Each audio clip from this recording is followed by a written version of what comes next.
Good afternoon, and welcome to today's webinar titled Social Skills for Adults and Teens. This presentation is being hosted by the Family Support Center of New Jersey, along with Autism Family Services of New Jersey, and presented by Annette Becklin of Annette Becklin and Associates, LLC.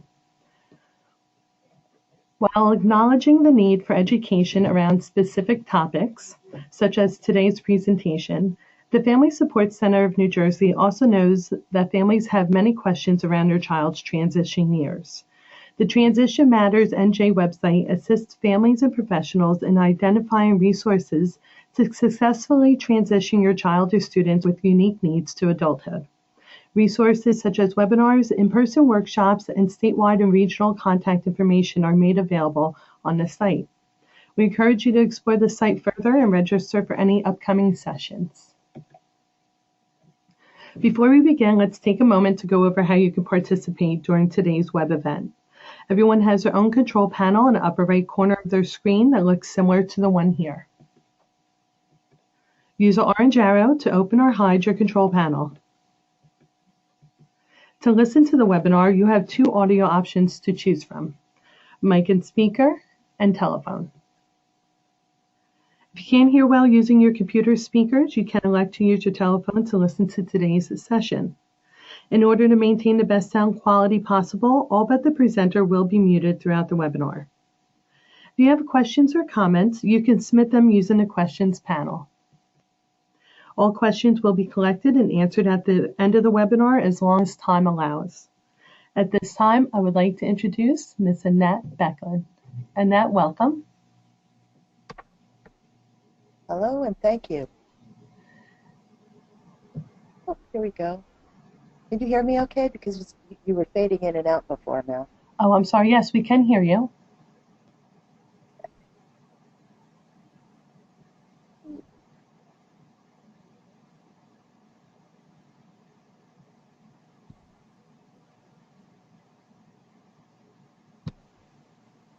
There we go. Are we up and running there? Yes, we see your screen perfectly fine. So welcome, Annette. Thanks. Thank you, everyone, and welcome to Social Skills for Adults and Teens. And I like to actually think we're not necessarily teaching social skills as much as we're doing social skills. And actually, a lot of the pictures that I'll be using are from actual events that we've had.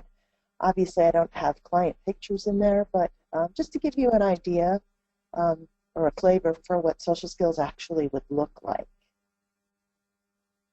This is a scene from one of our cotillions. And this is brought to you by, of course, us, Annette Becklin and Associates, and with two locations, one in Neptune and one in Trinity, Florida, which is actually our newest location. We do individual therapy, group therapy, and social skills, family therapy, support groups, recreational activities, educational events, professional development workshops, clinical supervision, and consultations. I thought I would talk a bit about the word social skills because social skills has become such a cliche term. In fact, some of my friends on the spectrum actually hate the terminology social skills because it's something that's been ingrained, and certain words are just buzzwords that really sort of rub people the wrong way. So what if we called it something a little bit different? What if we called it beating social anxiety, managing stress, understanding neurotypicals, and I'll talk a little bit about the definition of what neurotypicals means, and taking care of myself in social situations. And actually, some of these are probably areas that we would all be concerned with. For example, if you think of a time in your life when you made a quote-unquote social faux pas, and that would be maybe when you were with family and you said the wrong thing and it really upset people and you had no idea what you were saying. If you can take that particular situation and think about it and imagine what it must be like all day, every day, in particularly social situations where you have to be worried or concerned about making a mistake that's going to make you feel like you did just now when you recalled that particular event. Managing stress in some of these situations is really key. So we do In terms of social skills, teaching people how to manage the stress that's related to not only being out in social situations, but now we have a whole new social arena, which we're not really going to talk a whole lot about today, but that's over cyberspace and what it's like. For example, doing a presentation over cyberspace is a lot different than doing it when you're with a group of people, because you can't really elicit responses back and forth as fast as I would really like to. If you can think also of situations like weddings, which you'll see up in the upper right-hand corner there, the young lady singing at weddings. Anybody here ever exit out of a wedding because it got too loud? And those of us who remember when you could smoke years ago in public places, to be in those kinds of situations and have to leave because it got too smoky. So it's really then about also self-care, taking care of myself. Like you took care of yourself by leaving those particular situations. And that's what we like to do here. We like to work with people, not only the adults and the teens, but even the little kids, teaching them how to leave. If you become overstimulated, if it becomes too much for you, there's no reason for you to have to stay anywhere, to have to endure something that's socially or that's where you'll find that you're in sensory overload. Who wants to live with sensory overload? I know I can't stand it. Sometimes you'll find me now outside with the smokers just to get out of those particularly loud situations, like weddings, like different various social events. One of the events that we had, for example, I think it was a lesson for the kids, and actually for me too, because I was learning a whole lot, to teach people how to leave loud situations. We had some people playing music, and the music was so loud that we found that most of the people who attended the event were out in the hallway, and they were defragging or pacing or relaxing because the music was just too loud. Did we ask them to lower the music? Absolutely. But what we did find is it taught people how to just exit the scene when it became too much on them. So that's actually learning a social skill, how to do it gracefully, especially when you can't, when you can't endure those sensory overload situations. As we go through this, I want you to remember, in terms of social skills, if you met one person with autism, you met one person with autism. So if you are planning on joining a group, or if you're thinking about joining a group, or if you have a loved one that you would like to attend a group, one of the things I can share with you right up front is the most successful people that I have found in these social skills kinds of group settings are the ones who come in not prejudging anyone and not prejudging themselves, because everybody's at a various place in their life socially, as far as mental health goes. Everyone's in a different place, and we really all learn from each other. So a really good social skills group, I say, we become facilitators. A therapist will become a facilitator, and the group actually does a lot of the helping or the suggesting or the coaching. We come up with certain things, of course, and in certain situations where you're actually teaching, but actually when you have a whole group of people together, everybody's coming at it from a different skill set. The most unsuccessful people that I have found are the ones who come in with loved ones who either tell them how much better they are than everybody else, or that they come in already with the self-defeatist attitude. They're not as good as everybody else. So I'm finding that when it's one extreme or the other, it just doesn't work, and the people don't stay with it that long. And either they go and they find another group and they do the same thing in that particular group, or they just keep going, and they never stay in one place for too long. That's not going to be a success story. It really has to be about the consistency with attending a group and with making that commitment to stay with the group, because a lot of planning goes into these groups. So you might say those of us who are not on the spectrum have neurotypical syndrome.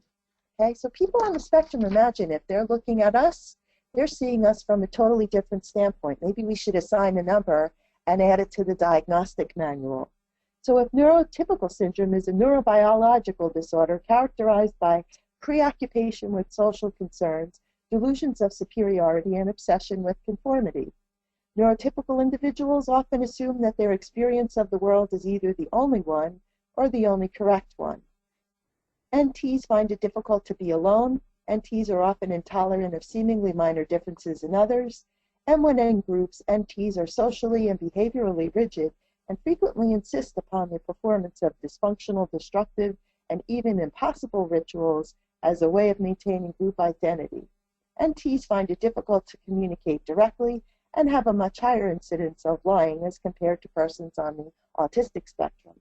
NT is believed to be genetic in origin, and autopsies have shown that the brain of the neurotypical is typically smaller than that of an autistic individual and may have overdeveloped areas related to social behavior.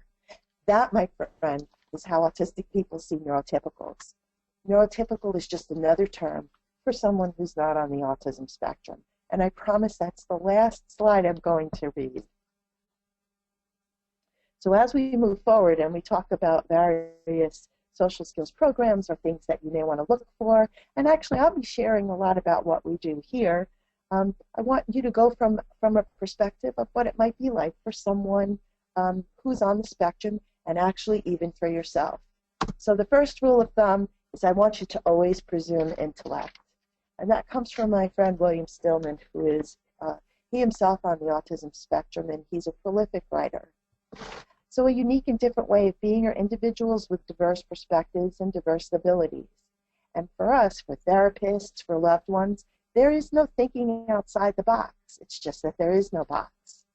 Now, up ahead in that little picture up there is a scene from one of our cafes. So we have a lot of these kinds of things going on. This one was particularly, we had some complaints about the noise volume, but actually everyone had a really great time. This was done in conjunction with one of the schools, and I'm going to talk more about the cafe. One of the most important activities that we start our social skills groups with is relaxation. There is not a group that comes in here that doesn't learn how to relax, because that's a skill that if you can do it outside in the real world, you'll be able to control your own emotions. It takes a lot of practice. It's also called mindfulness. Some people use meditation, some people use prayer. Some people just use breathing. So here's what I want you to do. I'm going to give you a little bit of a sample. What we're going to do is take a deep breath to the count of 4. We're going to hold it to the count of 7. And then we're going to exhale through our mouth to the count of 8.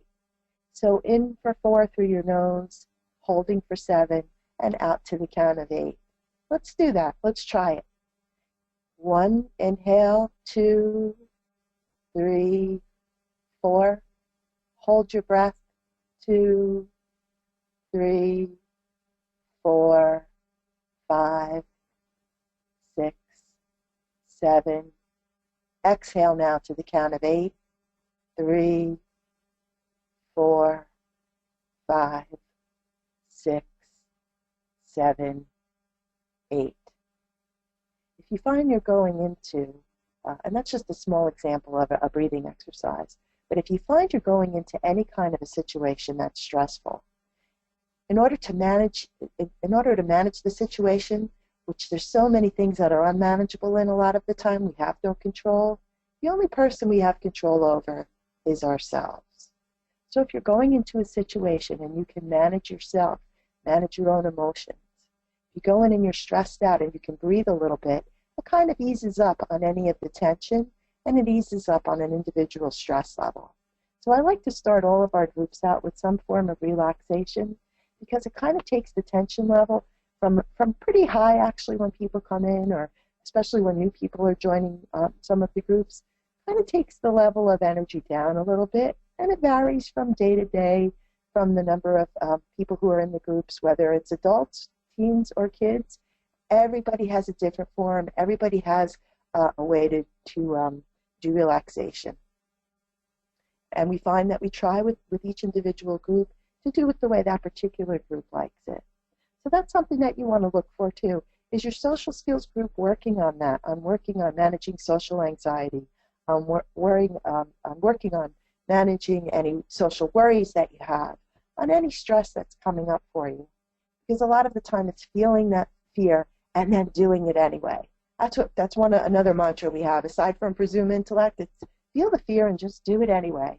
Because now you're going to create a success story. Once you create 1 or 2 success stories, then you can take that feeling that you have and use it when you go out into another social situation. well, look, you did it here. And I'm going to give you an example of one of those shortly. But look, you did it here. You know, maybe you can just take it a little step further. Because if you go, remember, you managed your fear in this situation. Let's try it here and just see what happens. So it's creating that success story, that initial success story. We like to do fun activities like this, and actually this was developed for kids to use, but I found that we've used it with the adults, and the adults had a ball. So you're actually doing, quote unquote, in quotes, social skills, but you're also, number two, having a good time, and number three, people are talking while they're doing it. This was a puzzle that we put together. It started out looking like the poster up above on the left-hand side. It means best friends. It was then cut into puzzle pieces, and each person was given a piece of the puzzle, and they were to just color it in. They had no idea what the puzzle was going to look like. And while they were coloring, people were actually chatting and talking. And then we had everyone work together as a group. You know, first they presented their individual pieces of the puzzle and what they really liked about it, and why they used the colors that they did. And then the group worked together in a cooperative effort to put the puzzle together, so they got to see what the finished product looked like. No joke, folks, this was a group of therapists who actually did this activity. And we were teaching them some exercises to use for social skills groups. So here they are and doing it, and actually that was their favorite activity of all, which I thought was kind of interesting and definitely fun.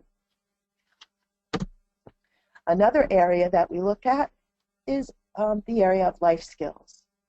What about an omelet and a salad? Did you know that some people don't know how to make an egg in a microwave?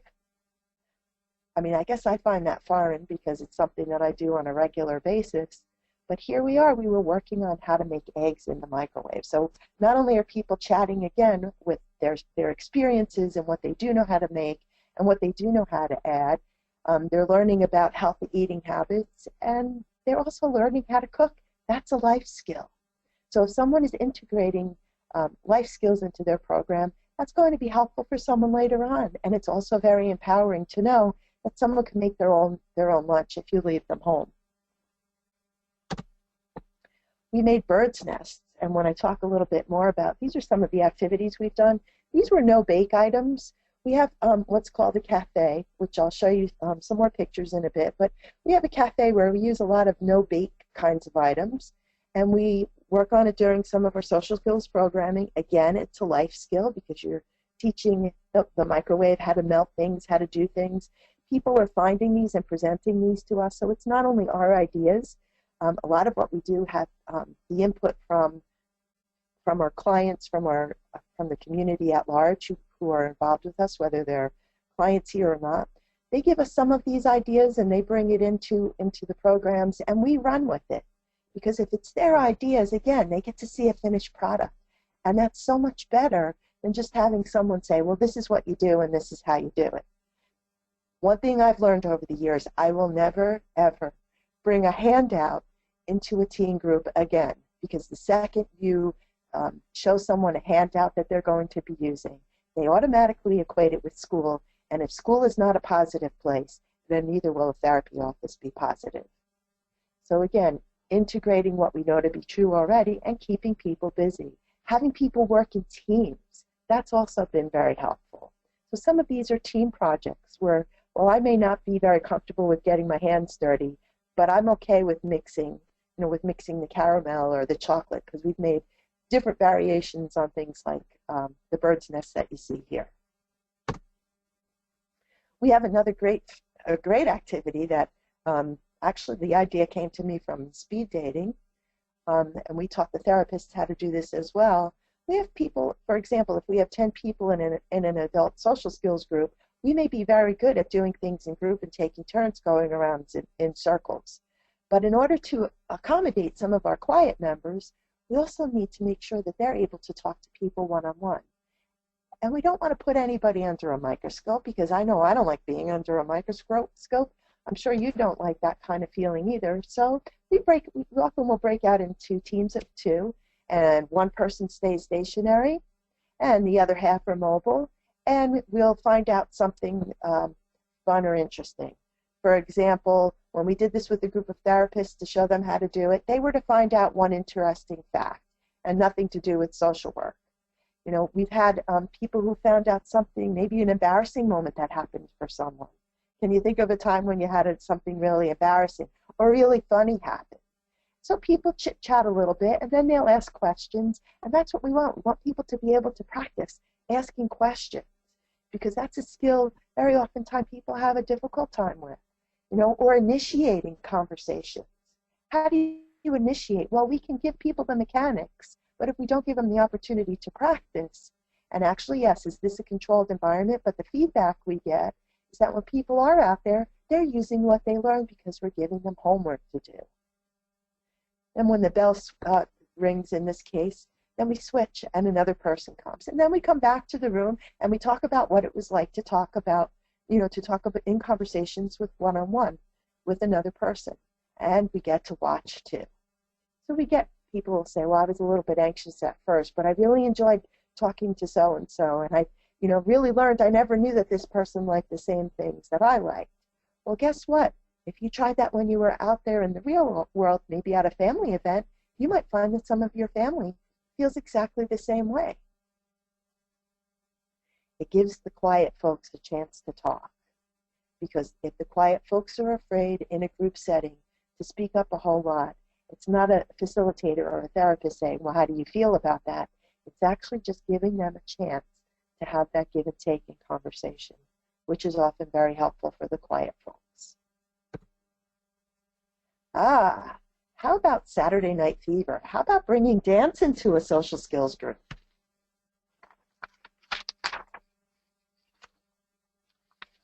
Go ahead, you can get up. If you're sitting at your desk and you want to wave your hands, go ahead. Oh. There you go.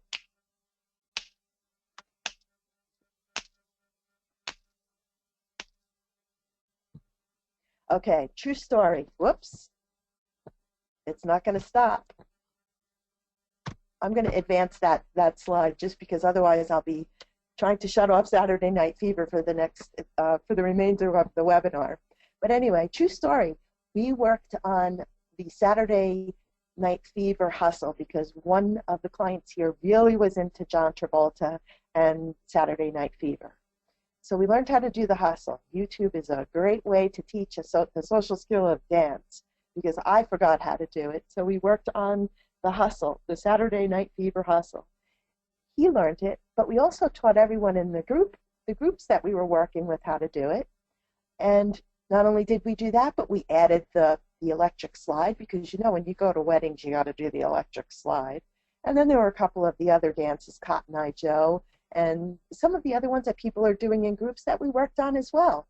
And what ended up happening is at one of our major events, somebody came up from the initiator of the Saturday Night Fever hustle, came up and he danced with us, and we had everybody in the whole cafe, which was a social event, dancing the Saturday Night Fever hustle, which was really fun, and it was theirs. A bit about our first prom. We had a prom theme. We have since changed the prom to the cotillion, but we did have a prom theme. And again, people from the social skills groups came up with the theme themselves. So it was really their event. They came up with a prom song. They designed the favors and said what they wanted every step of the way. Sometimes we've sat in the social skills groups and have made favors while we were chatting about things. We've picked out music. We really want people to feel a part of whatever the planning process happens to be. Music. People pick music. Food. We've been very lucky that we've had some support from the Elks of Point Pleasant over the past several years. They've been wonderful with the food. What we do, though, is we plan whatever the dessert happens to be, because we don't have to worry about the food, but we do have to worry about desserts and things. But that comes, again, from the people who are attending the prom, or what we now call our cotillion. The music, actually, we've been really blessed to have a group of DJs who have been involved with us as well. And our entrance fees are really just to cover the salary for the DJs because we don't want them to not get paid. We've had a photographer who actually volunteered his time and came in and did the photography. And what we learned throughout this whole process, and I'll never forget the first prom, was that there's no prom without prom drama. What some of the folks went on to do from there is they went on to go to their own proms. So, and some of them decided not to go to their own proms, but there was prom drama.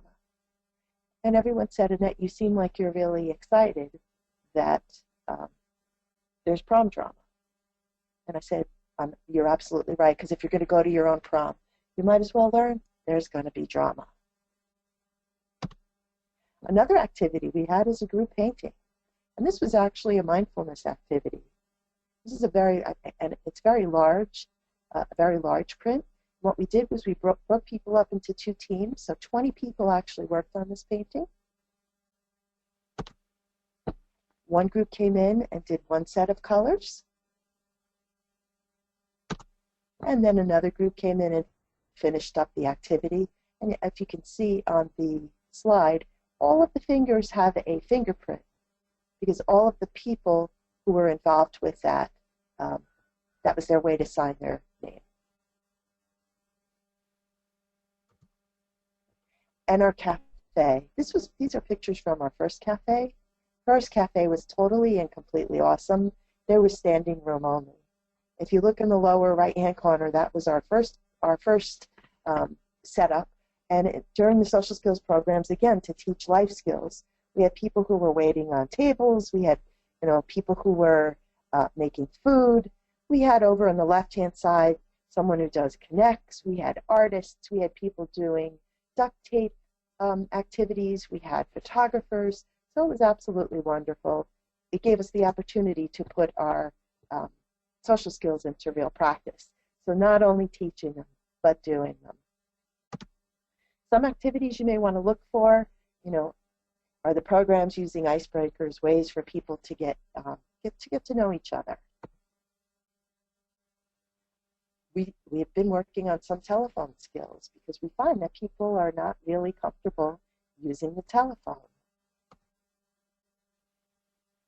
How about the conversational skills, for example, the speed chats? Setting goals. And if you were involved with the last webinar that I did, the goal sheet kind of looked like this. And basically, all of our groups have been based on what people's goals are, so that people are getting what they need when they come into a social skills program. So if the goal is to find a job, and we're finding that a majority of the people in that group are looking to hone their interview skills or their questionability, or shaking hands, or looking in a person's direction, then we kind of learn, how to set the curriculum for these various social skills groups. So it's based on goals. On personality types, for example, being assertive, aggressive, or passive, and what the difference between those are, and how to exhibit assertive behavior.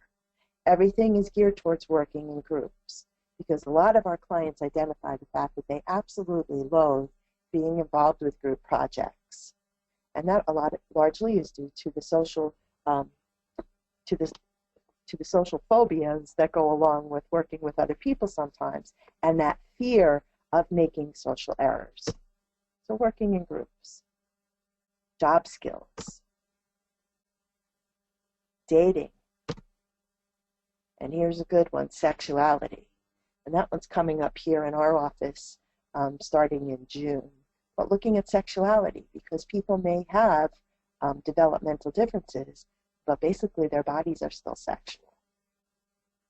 I didn't mean to open up a can of worms, but it's got to be brought out anyway. There are also events that we try and plan for some of our adult groups. For example, we went to MJ's last summer or the summer before. We happened to be there we went after the group was finished. We all carpooled over, and we sat and we played trivia. And I'm very proud to say that we came in third place in a whole in that whole situation. But of course, I had ringers with me who knew a lot about different subjects. And I think if we would have had someone in our group who was involved with sports and knew sports statistics, we really probably would have come in first place. That was fun. We've gone to Pete and Elba's, and actually that seems to be a favorite. And I'm not really selling any one of these places, but these are just opportunities that we've tried to create to get people out so that they're doing social skills and that they're comfortable. And then it gives us an opportunity, too, to see, you know, who needs to learn various things or how we could gently coach people. For example, we had someone interested in dating, and we were watching him during one of our first outings at none of the places listed here, but we were watching, and we found that he was a double dipper. So we told him, when you go out on a date, you want to watch, because this is just something we picked up on. You were double dipping. Nobody wanted to use the same bread bowl that you have. Another thing you can look for, and there's various clubs, and meetups, and we've been exploring the whole meetup idea and even broadcasting on there. For example, we have an art club. Tonight people will be painting. This is our second one. And we'd like to, depending again on what people give us feedback about, maybe, weekly social skills isn't for everyone, or a weekly therapy group isn't for everyone, but people still like the opportunity to go out and socialize. One of our really popular clubs has been the history club. People can come and they can talk, and they can be in a safe place where they can talk about their favorite topics in history. We just had one on apartheid, which was run by one of the folks in the office who's actually from South Africa. So that was kind of fun. We've had Pokemon Club, we've had a writers group, and we've had more. And again, it depends on what our clients tell us, because our clients are the ones who really drive whatever it is we do here. So we're always looking for feedback, and we're always really looking for some creative input. But attitude means everything. So remember, if you're going to get involved with any kind of a social skills program, or if you're going to engage and have your loved one be in a social skills program, remember that you only get out of it what you put into it. So again, it's not about walking into that kind of a situation and saying, well, my child is so much more, I've heard that one a few times, mine is so much more high functioning than some of the kids you got in there.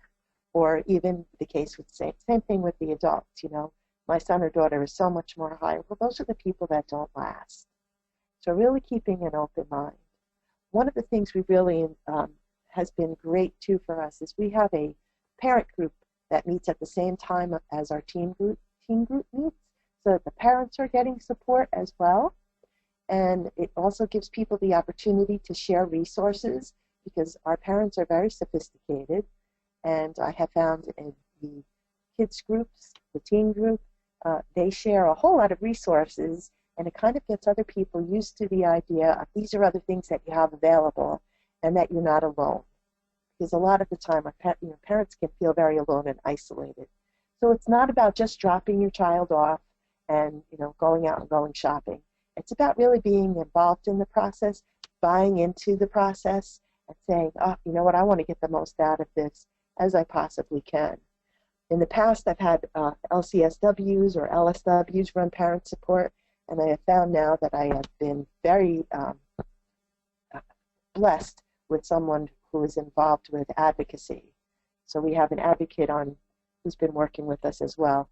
So she's very helpful in helping people to navigate through IEP meetings and things like that, because our parents really need assistance with that as well. So I hope that has helped you, and I will certainly field questions. Hi, Annette. It's Melanie. So, Annette, we do have a few questions that came Hello, in. Melanie. Hi. We do have a few questions that came in.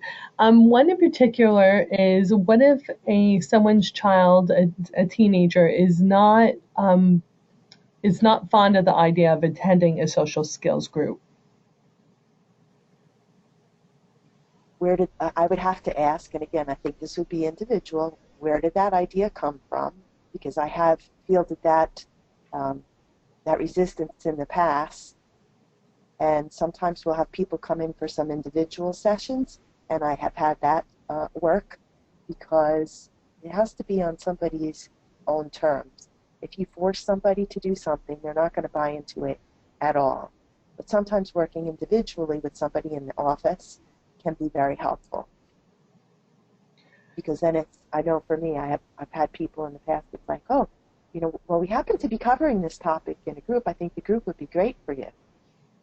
You know, so it's about then you can plant the seeds and you can work with somebody individually to see where is it, Great. what kind of assistance do they need, and and is it overcoming anxiety?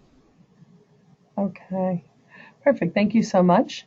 The next question is, what if someone doesn't have the communication skills that the rest of the people in the social skills group has? Have you found success in this situation? Well, it depends again on how you define communication skills, because as I had referenced someone who was very quiet earlier, sometimes being in the presence of other people can be a very worthwhile experience. Because again, we're coming at it from our own neurotypical perspective. I'll give you an example. I remember a few years ago, and I know one of my wishes at the time was to have the kids be involved with a sleepover. Like I had just wished for some of the young ladies in the group that like they'd have the opportunity to go to a sleepover. Well, somebody had a Sweet 16 party, so they had the boys over, and then they sent the boys home at a certain hour, and then, you know, then they had just the girls, and the girls had their sleepover. And what the mom told me afterwards was that the kids actually were engaged in parallel play. Everybody had their DSs in the same room, and they were playing computer games, but they were still sharing space with each other. And very early on, when that particular group, and this was way back when I first started, I had a teen group that met every other week, and it wasn't until somebody was hospitalized that I realized how connected they were, because we sat down to write letters to the person who was hospitalized, and I found out what they really felt about each other because they expressed it in writing. So depending again on the person's individual communication skills, like I've had people in some of my groups with limited verbal abilities, but they just like to be there, they like to be in that situation, and what I found was offering positive reinforcement kind of helped those individuals to make it through a little bit better, to be a little more vocal. And as long as the parents are okay with it, a lot of the time, you know, we'll tell the kids in advance if a new person's coming in, because there's different kinds of groups. There's open groups and closed groups. When the groups are open, if someone's coming in and they have difficulty, a lot of the time I'll let people know in advance, again with permission of the family, and the kids and the adults will help those folks along. And that's really, it's coming from peers. It's not coming from a therapist, which makes it that much more worthwhile. Wonderful. And that I have two more questions. The next one is, how effective have you found social skills groups within the school system, and is this an area that you can assist in training? I would love the opportunity to assist in training. And again, it depends on the school system and how frequently they're actually doing the social skills. Some social skills is better than no social skills. Like I've heard of lunch groups going on. If you're using handouts, again, I would caution the handouts, because then it's not fun anymore. It becomes a real school activity within school already. And yes, I would absolutely love the opportunity. I have a 6-hour program that's rocking and ready to go. Awesome. And that, I guess, just my own knowledge, do you find, I've heard of different schools obviously approaching this in different ways in regards to the social skills groups. Do you find that the schools that are approaching it by taking a self-contained class and actually running a social skills curriculum compared to maybe pulling a few kids from a self-contained class with other peers throughout the school, would you say one may work better than the other, in your opinion? In my opinion, it depends on the kids that are involved. Okay. Because there's been social skills programs where they're trying to buddy someone up, where they're not necessarily training the kids that are really willing to help, but they just don't know how to what to do or how to do it. So the peers, like if you're talking about a peer group, the peers really need to be trained so that they know what to do.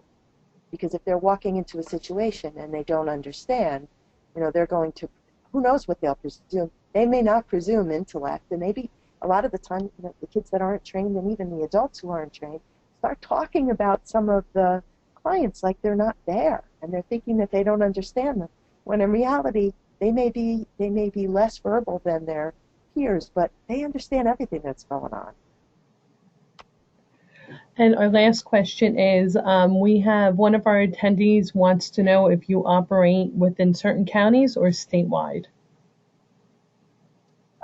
Right now I'm in Monmouth and Ocean. However, because now I'm getting used to learning how to expand, we've got calls as far as Sussex, New Jersey, and we have people that come to the adult support group that we have bi-monthly from Pennsylvania. So, as far as the expansion piece goes, as long as I can find a therapist in the area, I don't see why we couldn't do something in some of the other counties as well. Perfect. If there's an interest. So thank you again.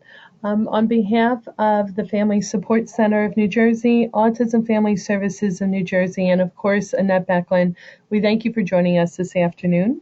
We will be archiving this session, if that's okay with you, Annette. That's fine. Wonderful. So you can look for that recorded version on the Family Support Center of New Jersey, which is fscnj.org